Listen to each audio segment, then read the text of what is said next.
Hi everyone, it's Dawn and I hope you are having a fantastic day. Well, it's true. We were brought on board. How do I do this now? How do I show you?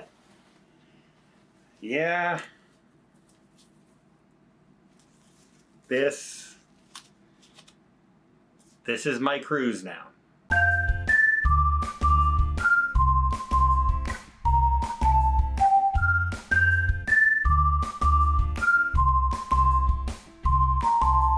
Okay, I'm not going to wear that any longer than I have to.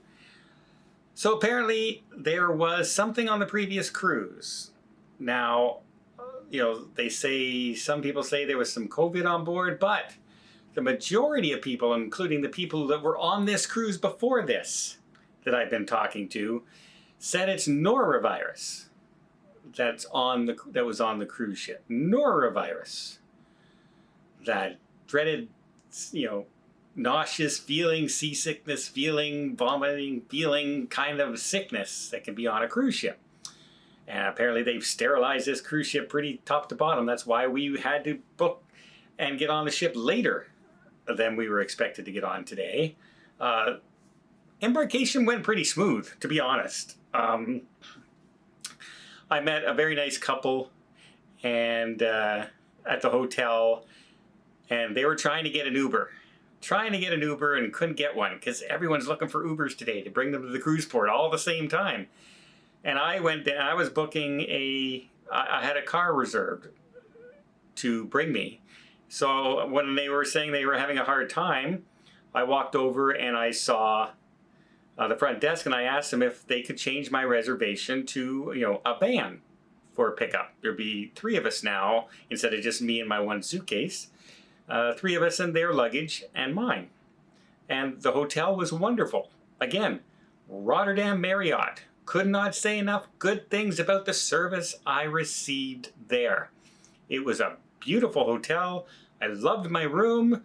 The service was great. The food was great. And the price was really cheap.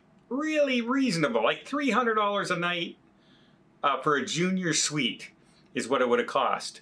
And I'm in a regular room in Fort Lauderdale. It's $450. So yeah, that's Canadian too, guys. Not American. That's Canadian. So add 35% off that if you're American.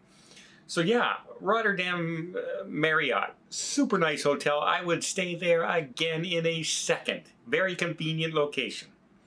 And yeah, not sponsored at all. Just a great place. So staff was wonderful, and I met this couple and I asked at the front desk and they immediately got on the phone to the driving service and they immediately changed and got me a van. Bam! Like this. So I told them to get off that Uber app and they hopped in with me in my ride. We got them to the cruise terminal. We got our luggage off and everything, helped them with their luggage. They both had walking, like canes, and that a little slower getting around. And so I was glad I was there because then I was able to help them with their luggage to get it put on. And a really nice couple. Had a good time. Had fun. And so that was the start. Got here.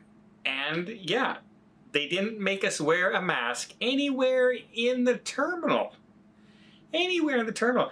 Check-in, luggage, all this other stuff. Nowhere until we started heading down into the ship. That's when we had to start wearing the mask. And they were handing out the mask going in. And when we got to our stateroom, there's a pile like this thick now. Not just 1 or 2 like you see on the other cruises right now. This thick sitting on my stateroom. And apparently they'll be replenishing those as we go. So yeah, obviously I'm not happy about the mask at all. Luckily, I've met some wonderful people on board. I've heard some groups that were on here from a Zoom call that I attended.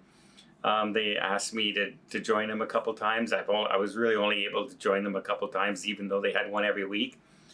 I was never here. I was always on a cruise, so it's hard to do a Zoom call in the middle on the internet. Isn't existent.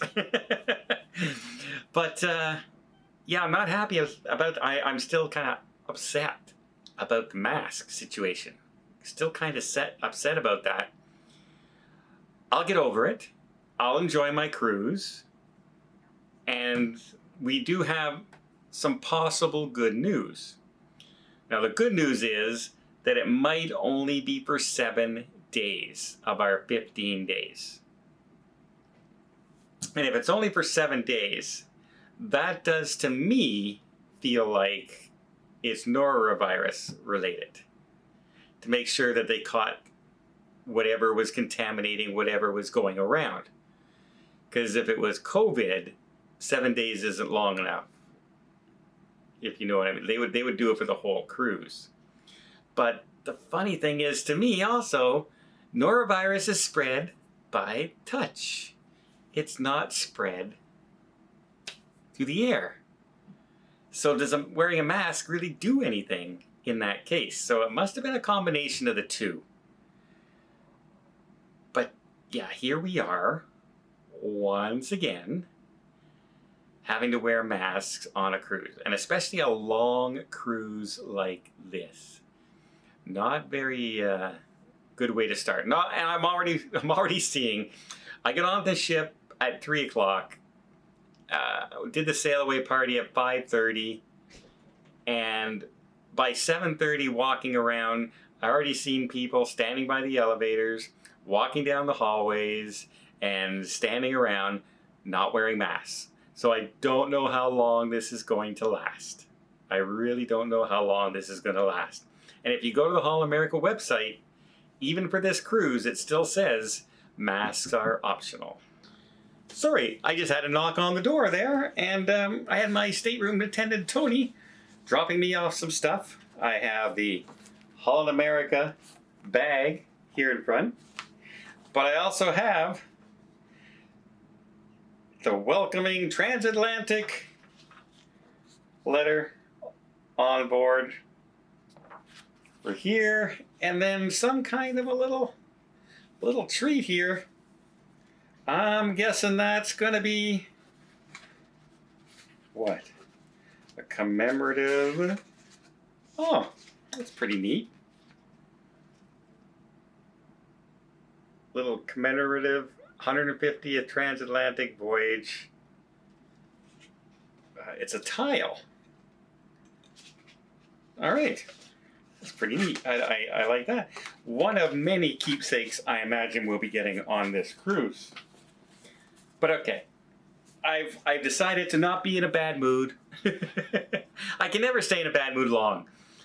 Especially after meeting so many people up there at the party. Just came over and said hi, and I tried to stand and sit and talk with as many people as I possibly could.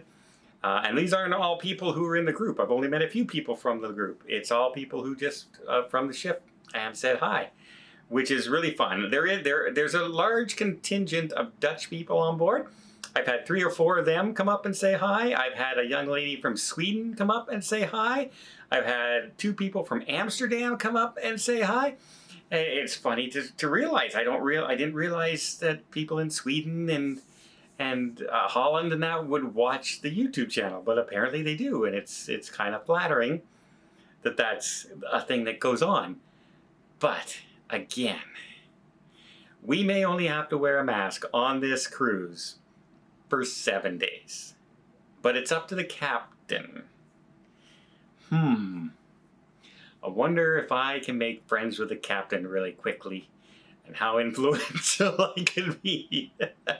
I think the captain's going to look around on day 2 and 3 and see that nobody's wearing masks anymore, and I think at that point it might disappear. I think it's going to disappear by the time we get to Plymouth, which I believe is 3 days from now. I think we have a sea day, then we're in France, and then we're in Plymouth. Then we do our transatlantic. So I think that's when they will announce it, after we leave Plymouth. First part of our 7-day tour across the water with no ports. That's when people will be upset about having to wear a mask. Can you imagine having rough seas and bad weather where they have to close the top decks and then telling everybody now, from now on, 24/7, you have to wear a mask on the ship? There's going to be a lot of people unhappy. And so I believe that's when we're going to hear of these things canceled. But The rumors were true. Masks are a thing. Back on the cruise ship. Makes me can't wait for my next cruise. When is this going away, everybody? When is this going away? Well, I hope you appreciate this video. If you did, please give it a thumbs up. Want to see more tips, more tricks, more travel vlogs from around the world? Hit that subscribe button. Until next time, have yourself a safe and a great vacation.